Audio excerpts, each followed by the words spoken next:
De 1929 al año 2000, México vivió profundas transformaciones. La más significativa fue el paso de una sociedad agraria a una urbana e industrial, fenómeno que se dio junto con un espectacular aumento de la población. En el ámbito político, los gobernantes construyeron un régimen autoritario, centrado en la figura del presidente de la República, y llegaron a un arreglo que permitió una estabilidad duradera y un constante crecimiento que al final entró en crisis. El último tramo de esta crónica da cuenta de las promesas incumplidas y las esperanzas de un país que aún no encuentra su camino.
La crisis de 1929 arrastró al mundo a una depresión económica que hizo descender los precios de las mercancías y el comercio mundial. En el México recién salido de la Revolución, la crisis redujo las exportaciones, afectando los ingresos del gobierno federal que dependían del comercio exterior. La cabeza del partido era el general Plutarco Elías Calles, quien después de dejar la presidencia en noviembre de 1928, se convirtió en el jefe máximo de la revolución. Aunque en los siguientes 6 años hubo 4 presidentes en México, Calles era quien realmente mandaba. Pero todo cambió con la llegada al poder del general Lázaro Cárdenas, quien, apoyado por grupos políticos y sectores populares, rompió con Calles y lo obligó a abandonar el país, sentando el precedente de que los exmandatarios no debían de participar en política. Además, Cárdenas cumplió su objetivo de trasladar la fuerza del jefe máximo a la presidencia de la República. Su régimen emprendió importantes reformas, llevando a cabo un amplio reparto agrario y desarrollando la educación y el sistema de salud. En el ámbito internacional, dio asilo a miles de refugiados de la Guerra Civil Española. Cárdenas promovió la organización de las clases trabajadoras y las relacionó con el gobierno para que sirvieran de contrapeso frente a las presiones de los grupos de poder económico. Ya con el respaldo popular, el PNR se convirtió en el Partido de la Revolución Mexicana. A principios del 38, las compañías petroleras extranjeras desafiaron abiertamente al Estado mexicano.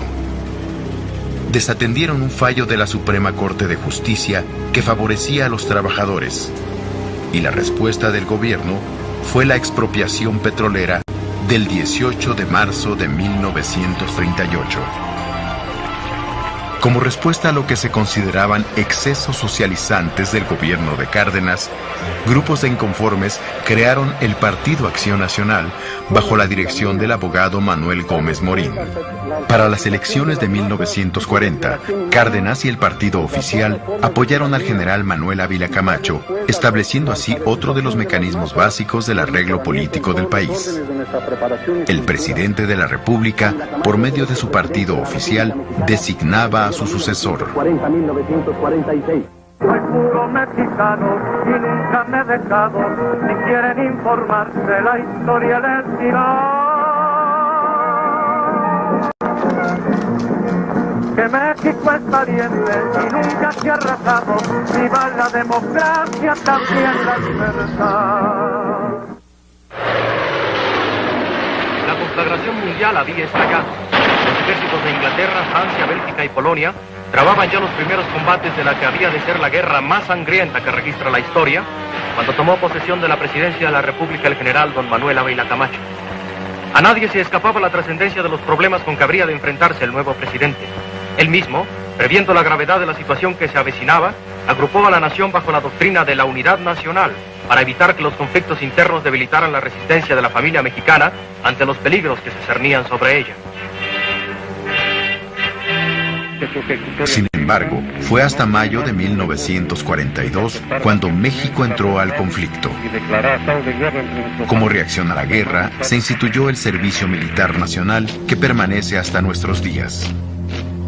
Paradójicamente, el impacto de la guerra favoreció la economía nacional, promoviendo el flujo de capitales del exterior y la posibilidad de emprender nuevos negocios. Como la guerra dificultaba la adquisición de productos extranjeros, los empresarios y el gobierno unieron esfuerzos para fabricarlos en el país. Esta estrategia de industrialización se conoció como la sustitución de importaciones y fue reforzada con el establecimiento de aranceles o impuestos a la importación que protegían a los productores nacionales de la competencia internacional. A pesar de las diferencias entre Ávila Camacho y Cárdenas, se daba continuidad a la idea de que el dinero público debía desempeñar un papel fundamental en el rumbo económico del país. Como resultado de la guerra y el impulso al desarrollo moderno de la economía, el gobierno y los grupos empresariales se fijaron como meta la industrialización y la urbanización del país. La idea de un México agrario se fue quedando atrás. La modernización dependía de la multiplicación de fábricas, técnicos y obreros. Los avances tecnológicos eran iguales a productividad. La productividad igual a ganancias para los empresarios y a mejores salarios para los obreros. Se apostaba por el mercado interno como motor de la economía. Para apoyar a los industriales, se inició el control de la inconformidad obrera por medio de sindicatos y líderes oficialistas, conocidos como charros. A cambio del sometimiento de los trabajadores, los líderes sindicales recibieron privilegios y cargos públicos o de representación popular bajo la bandera del partido oficial. El líder más emblemático fue Fidel Velázquez, quien desde la CTM apoyó el control gubernamental sobre la clase obrera durante más de medio siglo. La CTM, podemos decir, ha traspasado sus propias fronteras. Estos cambios en la política convirtieron al PRM en el Partido Revolucionario Institucional, PRI. La revolución había pasado de ser un movimiento de reivindicaciones sociales a transformarse en una institución corporativa. La llegada de Miguel Alemán al poder marcó la aparición de una nueva clase política compuesta por personajes que no provenían de las filas militares ni habían participado en la revolución. Eran los herederos de los vencedores, la llamada familia revolucionaria. Con Alemán se expandió la industria de la construcción y crecieron los medios de comunicación masiva. Durante su sexenio comienza a operar la televisión comercial en México. La urbanización cambió el mapa del país. Las ciudades de México, Monterrey y Guadalajara concentraron la producción industrial y los modernos servicios. Con la llegada al poder de Adolfo Ruiz Cortines, se consolidó la figura civilista del presidente inaugurada con Alemán. También se agudizó la tendencia de centralizar en la capital del país muchas de las actividades económicas. Durante su gobierno, el 17 de octubre de 1957, se dio una reforma fundamental para la democracia. Desde esta fecha, las mujeres podían ejercer el voto en todas las elecciones del país. Es tiempo de emigración hacia las grandes urbes. Las ciudades ofrecían mejores salarios y servicios públicos. El negocio inmobiliario y la construcción cobraban auge.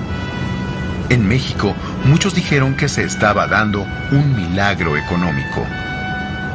A finales de los 50, el gobierno invertía en infraestructura, energía y comunicaciones.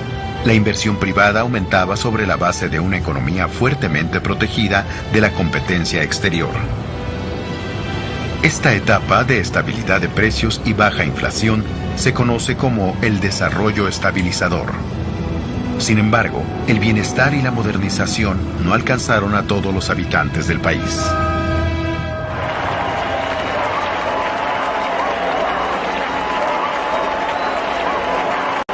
Al presidente Adolfo López Mateos le correspondió organizar los festejos del medio siglo de la Revolución. Los avances eran notables. La mortalidad infantil se había reducido. El analfabetismo había disminuido a menos de la mitad. Las carreteras atravesaban el territorio nacional. La producción petrolera casi se había triplicado y la generación de energía era 7 veces mayor. La clase media urbana había crecido. Su expansión obedecía al aumento de empleados y funcionarios de empresas privadas, de burócratas, de profesionistas independientes y pequeños empresarios. Los mexicanos adquirieron nuevos patrones de consumo, nuevas percepciones, nuevas prácticas laborales y formas de ocio y diversión. La vida ciudadana en buena parte está hecha de esperas. De esperas y despedidas. Y una pareja de turistas descubre que México es algo más de lo que les habían contado. Oh, do you speak English? Yo nomás soy policía. Pero junto a la expansión de las clases medias y del consumo, en las ciudades comenzaron a formarse cinturones de miseria. La desigualdad era un componente esencial de la realidad nacional. Entre 1950 y 1963, un cálculo sobre el ingreso indicaba que el 10% de la población más rica concentraba casi la mitad de la riqueza nacional. Esta situación impulsó las inconformidades de obreros y campesinos que protestaban de diversas maneras. Los movimientos se resolvían por medio de concesiones y negociaciones o por medio de la violencia y el encarcelamiento de los líderes que los encabezaban. A fines de los 50, el ejército reprimió una gran huelga ferrocarrilera. Sus líderes fueron encarcelados, acusados del delito de disolución social. Otros sufrieron la represión hasta sus últimas consecuencias. Fue el caso de Rubén Jaramillo, quien organizó a los campesinos cañeros del estado de Morelos para oponerse a las administraciones de las azucareras de la región. En mayo de 1962, el ejército lo acribilló junto con su familia. A principios de los 60, el ejemplo de Cuba y su revolución se extendía por el continente. Por este motivo, los Estados Unidos, apoyados por la mayoría de los gobiernos latinoamericanos, endurecieron su política contra la llamada amenaza comunista. Antes de regresar de nuevo a ella para iniciar esta lucha. En ese escenario de confrontación subió al poder el nuevo presidente Gustavo Díaz Ordaz, que se distinguió por favorecer el uso de la fuerza en los conflictos políticos. El 23 de septiembre de 1965, un pequeño grupo atacó el cuartel militar de Madera, Chihuahua. Aunque ese brote guerrillero fue inmediatamente sofocado, marcó el inicio de actividades de varios grupos armados que en Guerrero estuvieron encabezados por los maestros Genaro Vázquez y Lucio Cabañas. La inquietud política fue contagiándose a otros grupos sociales.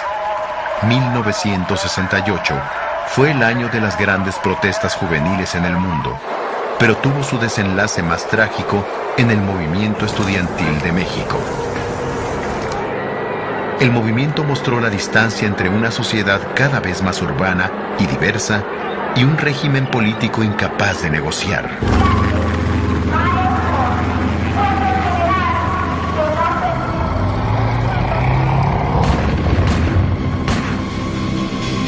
Asumo íntegramente la responsabilidad personal, ética, social, jurídica, política e histórica por las decisiones del gobierno en relación con los sucesos del año pasado. Parece contradictorio, pero mientras se reprimía a los jóvenes, se redujo la edad para votar de 21 a 18 años. Para confirmar esta diferencia, el 10 de junio de 1971, se realizó otro acto de represión contra estudiantes por parte de fuerzas organizadas por el gobierno. Inmediato, estas relaciones sufrieron sufre un grave deterioro. Sin embargo, mi gobierno, que es un gobierno de universitarios, aceptó el reto del diálogo, no de la gritería anónima.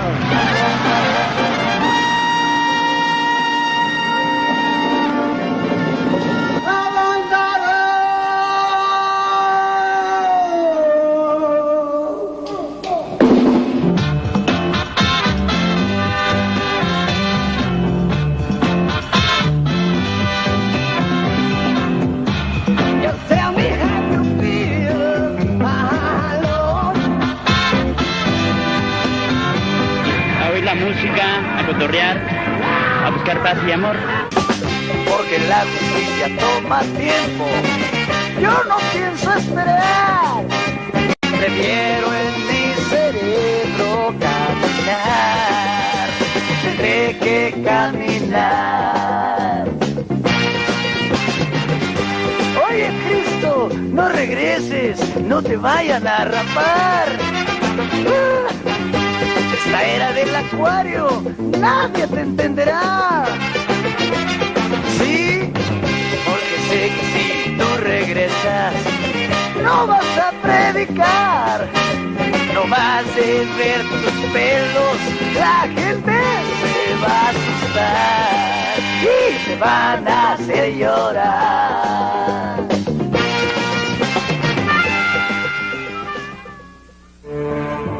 Para 1973, la época de oro de la posguerra había terminado. En México se había agotado el modelo de desarrollo basado en la industrialización por la vía de la sustitución de importaciones. El presidente Luis Echeverría intentó hacer una reforma fiscal para recaudar más impuestos. Los empresarios se opusieron rotundamente. Entonces el gobierno decidió pedir préstamos externos para mantener e incluso elevar el gasto público. Crecía la irritación en distintos grupos sociales. Los empresarios estaban indignados por el asesinato de Eugenio Garza Sada, perpetrado por un grupo guerrillero en septiembre de 73, mientras que los obreros sostenían una lucha contra el control sindical de los líderes oficialistas.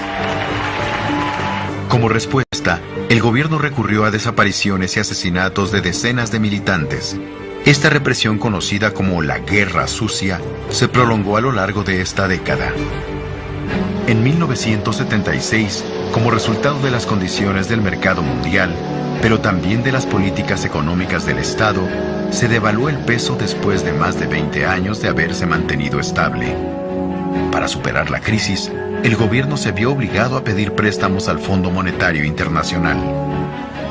El panorama pareció componerse cuando a principios de 1978, el nuevo presidente José López Portillo anunció el descubrimiento de grandes yacimientos petroleros en la sonda de Campeche. Entonces el gobierno mexicano recurrió a préstamos para que Pemex elevara su capacidad productiva, que en tan solo 4 años se elevó más de 10 veces. Para 1982, la deuda pública había aumentado y el precio del petróleo había comenzado a disminuir. Se elevaron las tasas de interés. Menos ingresos y mayores gastos por los intereses de la deuda desequilibraron las finanzas públicas, y en agosto de ese año, el secretario de Hacienda reconoció la quiebra de la economía mexicana y anunció la suspensión de pagos a los acreedores extranjeros. Los especuladores y los ahorradores sacaron del país grandes cantidades en dólares y elevaron el precio de la moneda de 26 a 70 pesos. Con la intención de retomar el control de la economía, López Portillo expropió la banca. Defendamos nuestro peso con los aranceles, con las licencias y con los estímulos y fomento a la exportación. Esa es la estructura que conviene al país. Esa es la estructura a la que me he comprometido a defender como perro. Esta medida no obtuvo el apoyo generalizado de la población. La desconfianza con respecto al grupo gobernante era inocultable. La llegada al poder de Margaret Thatcher en Inglaterra y de Ronald Reagan en Estados Unidos a principios de los 80 marcó el inicio de la reacción conservadora ante la crisis mundial. En 1982, el nuevo presidente Miguel de la Madrid, con las condiciones impuestas desde el Banco Mundial y el Fondo Monetario Internacional, disminuyó el gasto y las inversiones públicas e inició la venta de paraestatales. Los salarios cayeron, se agudizó el desempleo y creció el autoempleo en forma de ambulantaje. Muchas organizaciones salieron a la calle a protestar. Otras prefirieron la lucha electoral. Empezaron a impugnar y a derrotar al PRI en elecciones municipales, especialmente en el norte del país. A pesar de la oposición de amplios sectores, los gobernantes y algunos grupos empresariales empezaron a cuestionar el modelo de sustitución de importaciones y promovieron una apertura paulatina al mercado mundial. La industria maquiladora entró en una etapa de auge en México. En 1987, en medio de una inflación incontrolable, se inició la campaña para las elecciones presidenciales. El PRI se dividió. Cuauhtémoc Cárdenas encabezó la llamada Corriente Democrática. Este movimiento atrajo a otras agrupaciones de izquierda que se unieron en el Frente Democrático Nacional. El PRI postuló a Carlos Salinas de Gortari y el PAN a Manuel J. Cloutier. Las elecciones del 2 de julio de 1988 causaron polémica. Se habló de un gran fraude electoral amparado en la caída del sistema de cómputo de votos. Establecen plenamente el triunfo legítimo del ciudadano Carlos Salinas de Gortari. El nuevo gobierno tomó posesión con muy poca legitimidad. Termina la época de partido prácticamente único y entramos ahora en una nueva etapa política en la vida del país, con partido mayoritario y muy intensa competencia de la oposición. Para fortalecerse, dio golpes judiciales espectaculares y reconoció por primera vez el triunfo de un opositor en unas elecciones gubernamentales. Ese mismo año también nació el Partido de la Revolución Democrática, conformado por los grupos del Frente Democrático Nacional. A fines de los 80, cayó el muro de Berlín y después el bloque de países socialistas europeos y la Unión Soviética desaparecieron. Esta situación reforzó las posturas conservadoras que buscaban la liberación del mercado mundial, lo que popularmente se conoció como neoliberalismo. En México, el gobierno siguió estas directrices y adelgazó al Estado. Controló la inflación reduciendo el gasto social y junto a negocios en bancarrota vendió empresas importantes como los bancos y teléfonos de México. A principios de los 90 se renegoció la deuda externa mexicana. Este hecho tuvo un efecto positivo sobre las finanzas públicas y detuvo la inflación que, sin embargo, no evitó el declive de la economía.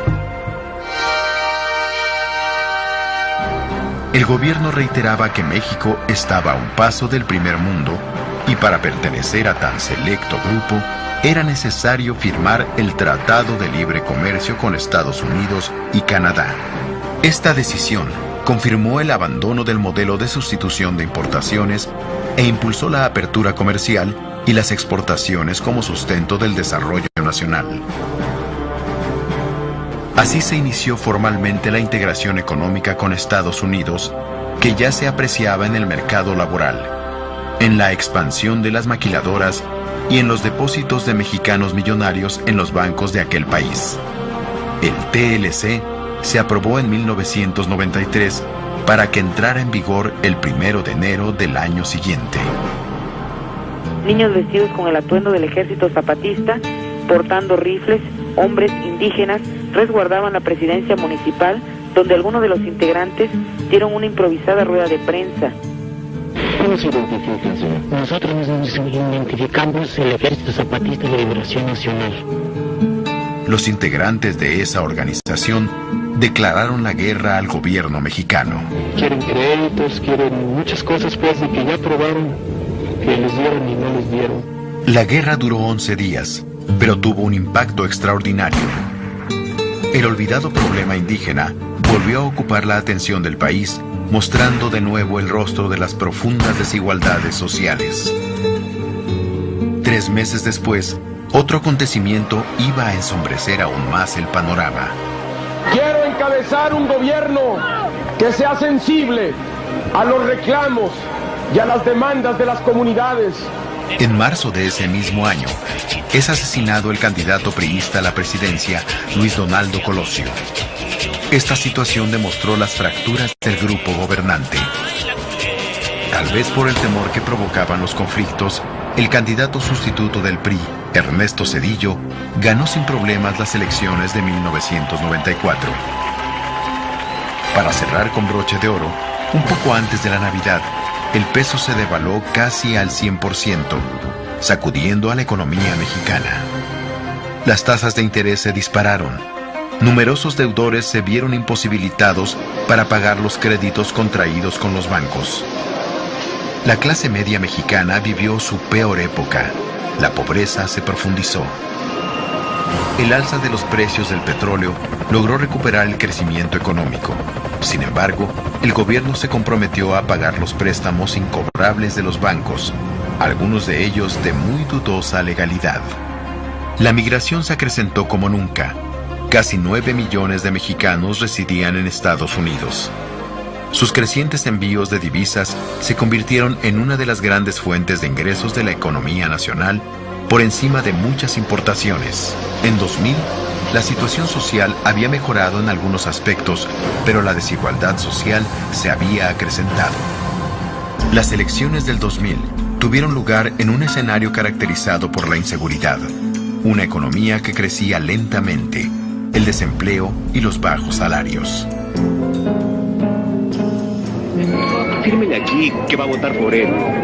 Si votas por mi candidato, le ponemos luz a tu colonia. Vota por quien te dije o atenta a las consecuencias. El candidato priista fue Francisco Labastida, que compitió con Cuauhtémoc Cárdenas por el PRD y Vicente Fox por el PAN. Nuestro sistema de información puede brindar los siguientes datos esenciales. Celebramos las elecciones federales con normalidad en los 31 estados de la República. Por primera vez en la historia, un presidente que no pertenecía al PRI llegaba al poder. Después de 70 años de haber padecido, haberse beneficiado, haber resistido o aprovechado los cambios dictados desde el poder, hoy la sociedad mexicana, cada vez más activa y crítica, insiste en escribir su propia historia. La historia de un nuevo país de cara al siglo XXI.